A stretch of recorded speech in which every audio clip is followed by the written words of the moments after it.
This is an ABC News special report. Now reporting, David Muir. Good day, everyone, and we're coming back on the air at this hour because President Biden is now speaking about the horrific shootings in Boulder, Colorado. Of course, the second mass shooting in a week. First Atlanta, now Boulder. 10 people killed in Boulder, 8 in Atlanta. And let's listen to the president speaking about the victims in Colorado, ranging in age from 20 years old all the way to 65. Here's the president. We don't know about the killer and the motivation of the killer in Boulder, Colorado, and other critical aspects of this mass shooting. I've been briefed this morning by the Attorney General of the United States, the Director of the FBI. I've spoken with the governor, and I'll be speaking with the mayor on the aircraft. We're working very closely with the state and local law enforcement officials, and they're going to keep me updated as they learn more. You're going to ask me to speculate, understandably, you'd ask me to speculate about what happened, why it happened, and I'm not going to do that now because we don't have all the information, not until I have all the facts. But I do know this, as president, I'm going to use all the resources at my disposal to keep the American people safe. As I said, at this moment, a great deal remains unknown, but 3 things are certain. First, 10 lives have been lost, and more families have been shattered by gun violence in the state of Colorado. And Jill and I are devastated, and the feeling, I just can't imagine how the families are feeling, the victims whose futures were stolen from them, from their families, from their loved ones, who now have to struggle to go on and try to make sense of what's happened. Less than a week after the horrific murders of 8 people and the assault on the AAPI community in Georgia, while the flag was still flying half-staff for the tragedy, another American city has been scarred by gun violence and the resulting trauma. And the state, I even hate to say it because we're saying it so often, my heart goes out. Our hearts go out for the survivors, who had to flee for their lives and who hid, terrified, unsure if they would ever see their families again, their friends again. The consequences of all this are deeper than I suspect we know. By that I mean the mental consequences, the feeling of, anyway, it's just been through too many of these. The second point I want to make is my deepest thanks to the heroic police and other first responders who acted so quickly to address the situation and keep the members of their community safe. And to state the obvious, I commend the exceptional bravery of Officer Eric Talley, and I send my deepest condolences to his family, his close family and 7 children. You know, when he pinned on that badge yesterday morning, he didn't know what the day would bring.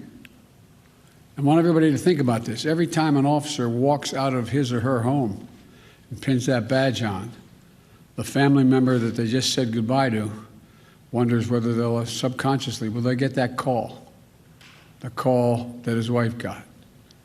He thought he'd be coming home to his family and his 7 children.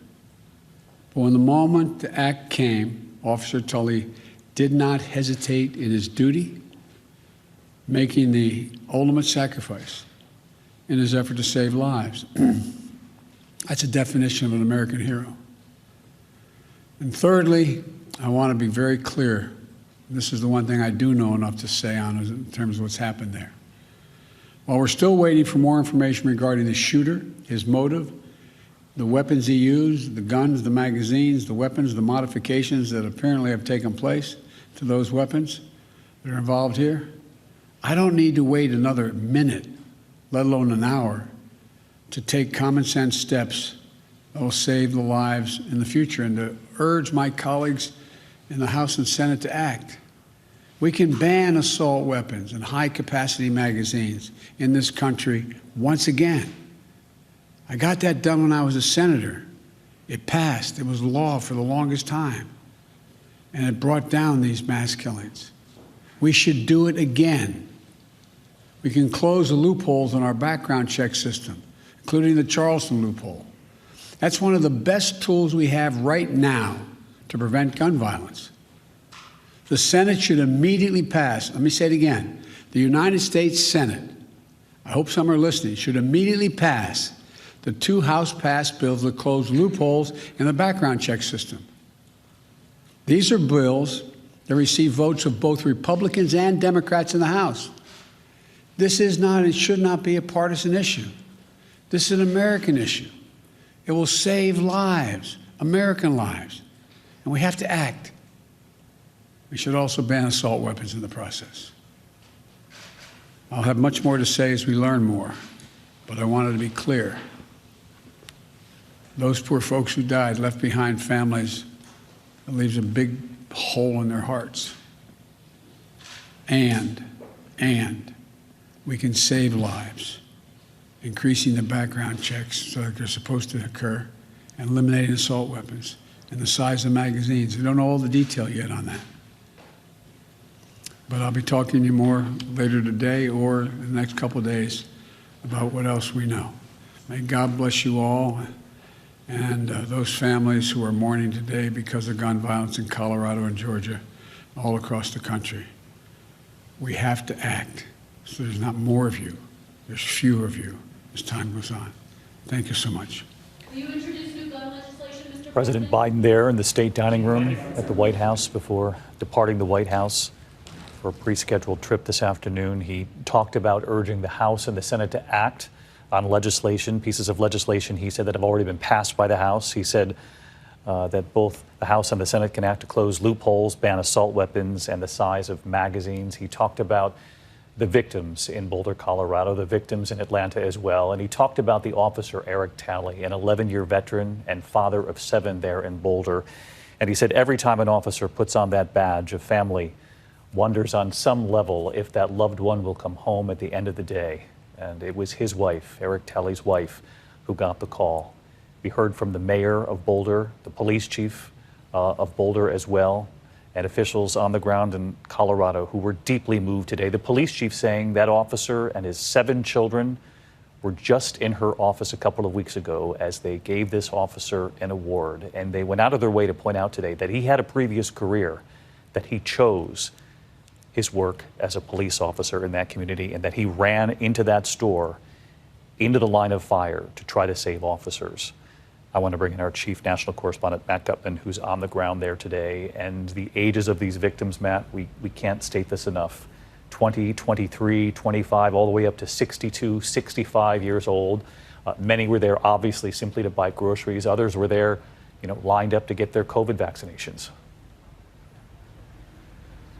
David, and it leaves a gaping wound in this community. And you can see that behind me in that supermarket, SWAT teams actually carved out entire windows to try to gain some entrance into the supermarket itself. Behind me, there's a growing memorial, people plugging sunflowers into the chain link fence, leaving flowers in that tapestry behind. And you mentioned it. It was that police chief who in so many ways encapsulated the hurt of this entire community, who'd been so close with Officer Talley, who had his entire family in her office. And really, she was representative of this entire community and the pain that it's suffering. We haven't spoken to all the victims' families, but in many ways, she did speak for them. And law enforcement officials tell us that it's going to be at least 5 days before they finish the investigation inside there. And they are going to be very careful, they said, to put together as meticulous an investigation as possible, which is why they're going to bring all the resources they can, including the FBI, in order to ensure that they can bring the suspect to justice and try to provide just a little bit of closure for the families of the victims, David. Matt Gutman, our thanks to you. We know the gunman was the only one shot who actually survived this, identified as 21-year-old Ahmad Alyssa from nearby Arvada, Colorado. That's north of Denver, south of Boulder. We also know that he's now been charged with 10 counts of murder. Authorities say he was shot in the leg. They're preparing to transfer him from the hospital to jail. We know that he came to the U.S. from Syria at the age of 3. He's lived here, obviously, most of his life, an American citizen. Police still with no motive. And you heard President Biden there say just moments ago he's been briefed by the Attorney General, the director of the FBI, but he went out of his way to say he would not speculate on a motive. I want to bring in our Chief Justice correspondent, Pierre Thomas. And Pierre, I know millions of Americans who thought they were just beginning to see light at the end of the tunnel, at the end of this pandemic tunnel, are now wondering, given what we saw in Atlanta last week and now in Boulder, Colorado in the last 24 hours, is this what we're now going to deal with as we emerge from this pandemic? David, we've all been justifiably focused on the pandemic, but this phenomenon of mass shootings has quietly gotten much, much worse even as the pandemic unfolded. We've been looking at some numbers from the Gun Violence Archive, David, and in 2018, there were 337 mass shootings. By last year, 2020, that number had almost doubled to 611. And so we're seeing houses of worship, we're seeing schools, we're seeing the Walmart, now a grocery store. All these places that we know and love that we congregate in, now the target, David. And law enforcement officials are deeply concerned that this phenomenon is getting worse, and they have to figure out a way to get on the front side of this before these tragedies happen, David. Pierre Thomas, our thanks to you in our Washington Bureau, and Molly Nagel on our White House team makes an excellent point moments ago. And take a look at this image of the flag at the White House. Less than a day after the flags were returned to full staff after being lowered to honor the victims from the shootings in Atlanta, President Biden has once again now ordered the flags to be lowered to half staff for the victims now in Boulder until sunset on Saturday. Just an extraordinary week here in America.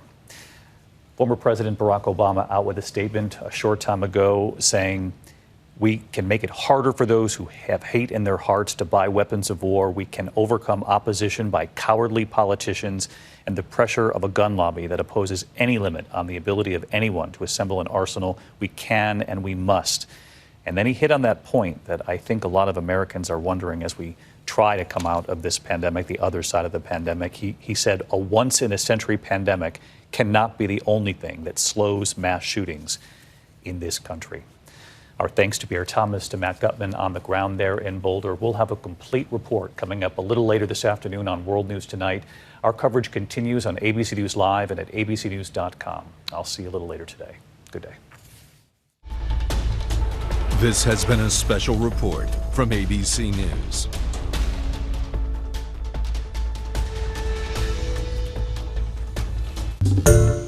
Hi everyone, George Stephanopoulos here. Thanks for checking out the ABC News YouTube channel. If you'd like to get more videos, show highlights, and watch live event coverage, click on the right over here to subscribe to our channel, and don't forget to download the ABC News app for breaking news alerts. Thanks for watching.